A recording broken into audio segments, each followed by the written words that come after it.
What the preaching program means to me, well, it means a lot. The benefits of the preaching program are that, I mean, it's very specified. There's a small amount of us in there, so because it's smaller, we're able to get a lot more out of it. We can get it more individualized, personalized in those settings, to where Elsie can get involved with us a little bit more. I mean, kind of make it more direct towards our personal goals in the future.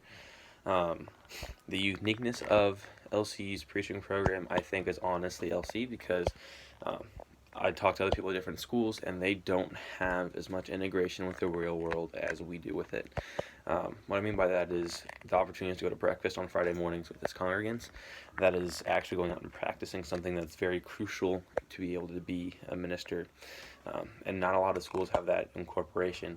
Whether it's a coincidence or not, it doesn't matter. That's something that's very unique to where we actually get to not just learn in a classroom, oh, you should talk to people, talk to the older people, whatever else. It's we go out and practice it in a safe environment to where we can attain some of those skills or practice some of those skills without making it in a setting that it's bad for us in the future. So it's trial, not by fire, but it's trial through a little bit of soft, tender care, if you will.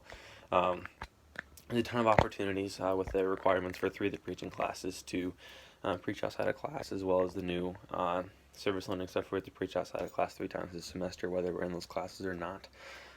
So there's a ton of opportunities with Pulpit Supply. There's a ton of opportunities at different junctions to just get involved, whether it's through a church or through Pulpit Supply, getting plugged into different places. So there's a ton of different opportunities to preach and teach.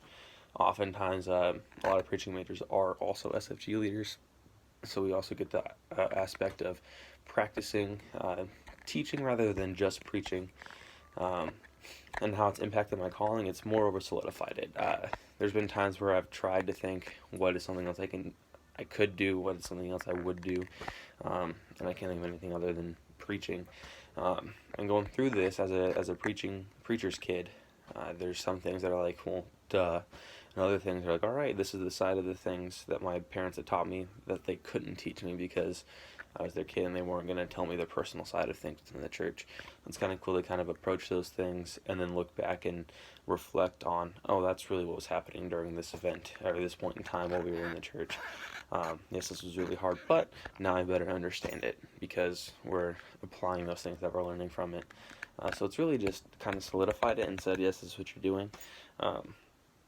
And it's just been an awesome opportunity to kind of to grow in that and look and say, all right, this is what I want to be, and you're going to do well with it.